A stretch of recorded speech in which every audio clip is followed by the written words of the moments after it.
સમગ્ર રાજ્યની અંદર ભગવો લહેરાઈ ગયો છે। ભારતીય જનતા પાર્ટીની ખૂબ મોટી જીત થઈ છે આ પંચાયતો સ્થાનિક સ્વરાજ્યની ચૂંટણીની અંદર। ખાસ કરીને જુનાગઢ જિલ્લાની અંદર જુનાગઢ મહાનગર મ્યુનિસિપલ કોર્પોરેશન અને 6 નગરપાલિકાઓની ચૂંટણી હતી। એમની અંદર જુનાગઢ મહાનગરપાલિકામાં 48 બેઠક સાથે ભારતીય જનતા પાર્ટીનું ત્રીજી વખત શાસન આવ્યું છે। એટલે હું દરેક જુનાગઢ મહાનગરના નગરજનો અને ભારતીય જનતા પાર્ટીના કાર્યકરોની આ વિજય છે, એમની જીત છે, એમને ખૂબ ખૂબ આભાર વ્યક્ત કરું છું કે જનતાએ, લોકોએ ભારતીય જનતા પાર્ટી ઉપર ત્રીજી વખત ભરોસો મૂક્યો છે અને ભારતીય જનતા પાર્ટીના કાર્યકરોએ આ જીત માટે ખૂબ મહેનત કરી છે। એટલે લોકોને અને કાર્યકરોને ખૂબ ખૂબ ધન્યવાદ આપું છું કે આપની આ ભરોસો એ ભારતીય જનતા પાર્ટીની જીત છે।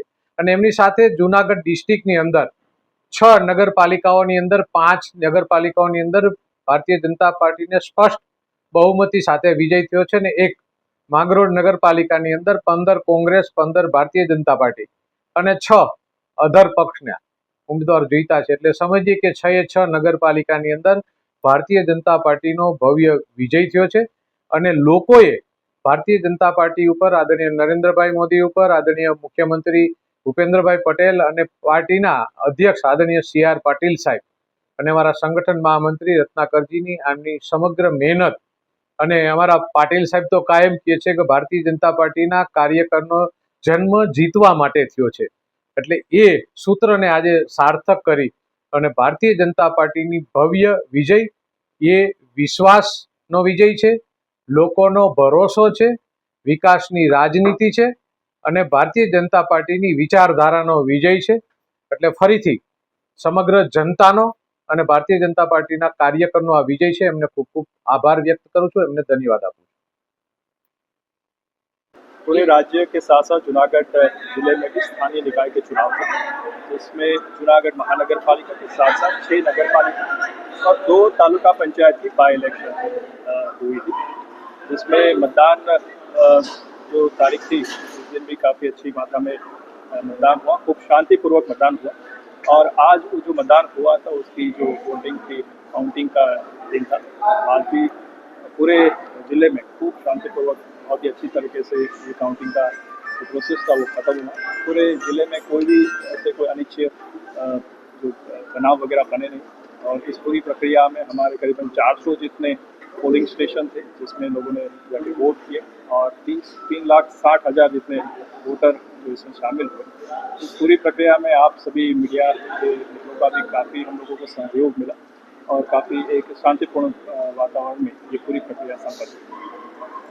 आज समग्र गुजरात में कोर्पोरेशन तेमज नगरपालिकानी सामान्य चूंटणीमां भारतीय जनता पार्टीनो विजय थयो छे ते बदल सौ कार्यकर्ताओने, आदरणीय प्रदेश अध्यक्ष पाटील साहेब तेमज आदरणीय मुख्यमंत्री भूपेन्द्रभाई पटेल ने खूब खूब अभिनंदन। एमना नेतृत्वमां आटલું સારું પરિણામ આવ્યું એટલા માટે સૌ કાર્યકર્તાઓને, અમારા પદાધિકારીઓને ખૂબ ખૂબ અભિનંદન આપું। પણ જ્યારે ચોરવાડની વાત થતી હોય ત્યારે સમગ્ર ગુજરાતની નજર ચોરવાડ નગરપાલિકાના પરિણામ ઉપર હતી।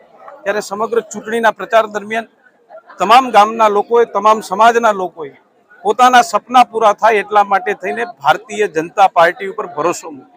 દેશમાં નરેન્દ્રભાઈના નેતૃત્વમાં સરકાર છે, રાજ્યમાં ભૂપેન્દ્રભાઈના નેતૃત્વમાં સરકાર છે। એમના ઉપર વિશ્વાસ મૂક્યો કે અમારા જો કોઈ સપના પૂરા કરશે તો એ ભારતીય જનતા પાર્ટી જ પૂરા કરશે અને આજે એ પરિણામના ભાગરૂપે ચોરવાડના સપનાઓનું પરિણામ 24 માંથી 20 સીટ આવી છે।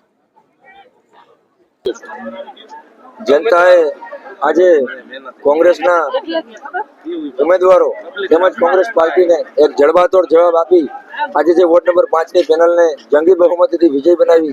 पहला तो जनता खूब खूब आभार। તેમજ भारतीय जनता पार्टी कार्यकर छे એટલે ચોક્કસ કહી શકીએ કે जनता ने भाजपની વિચારધારા તેમજ भारतीय जनता पार्टी પરિવારની વિચારધારા એ ચોક્કસ ગમી છે અને જનતાએ તેને વધાવી છે। ત્યારબાદ અમે આગામી 5 વર્ષમાં जनता વચ્ચે રહી અને जनताના સેવાકીય કાર્ય કરવામાં કટિબદ્ધ છીએ। આજે જૂનાગઢ મહાનગરપાલિકાની ચૂંટણીનું રિઝલ્ટ હતું અને આજે વોર્ડ નંબર 9ની પેનલ 3 પેનલ આવી છે અને 1 પેનલ અમારી હારેલી છે।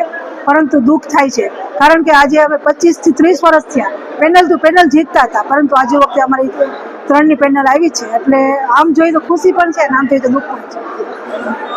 કેટલી જે બેઠકનો વિશ્વાસ છે, કેટલી બેઠક જીતશે? 50 થી 52 સીટ તો અમને લગભગ અમને આવે જ છે ભારતીય જનતા પાર્ટી, અને શાસન પણ ભારતીય જનતા પાર્ટીનું જ આવવાનું છે. આજે ભારતીય જનતા પાર્ટીનું કમળ ખીલી ગયું છે અને વોર્ડ નંબર 9માં જે પેનલ ટુ પેનલ આવવાની હતી એમાં અમે 3 પેનલ આવી અને એક નથી પાર્થભાઈ નથી આવ્યા, તો અમને ખૂબ જ દુઃખ થયું છે. પણ આનંદ પણ એટલો જ છે કે ભારતીય જનતા પાર્ટી એ વિજય બની છે અને પ્રજા આમાં તો પ્રજા છે એ જેને પણ એના ઉપર હતું કે કોને મત આપવાનું કોને નહીં, પણ અમને ખૂબ જ દુઃખ છે કે પાર્થભાઈ નથી આવ્યા અને ભારતીય જનતા પાર્ટી આગળ રહેશે. હર હંમેશા જે જનતાનો જે વિશ્વાસ છે એની ઉપર ખરી ઉતરી છે. વોર્ડ નંબર 2 વોર્ડ નંબર 2 ની જનતાનો પહેલા તો હું હૃદયપૂર્વક આભાર માનું છું કે જે અમારા પરિવાર ઉપર આજ 20 વર્ષથી જે વિશ્વાસ રાખી અને અમારી પેનલ ટુ પેનલ મત આપે છે તે બદલ. અને જે અમારી અને આપ સૌની ઈચ્છા હતી કે વોર્ડ નંબર 2 ને એક મોડલ વોર્ડ બનાવવો, તો આવનારા 2-4 વર્ષોમાં આ કામગીરી પૂર્ણ તરફ અમે અને અમારી ટીમ લઈ જઈ રહ્યા છીએ. મદનભાઈ, આવતી કટોકટીમાં પરિવાર ભાજપને જ્યારે ભગવો લઈ રહ્યો છે ત્યારે આપ તો મેયરના દાવેદાર છો, શું કહેશો? કટોકટી હતી જ નહીં.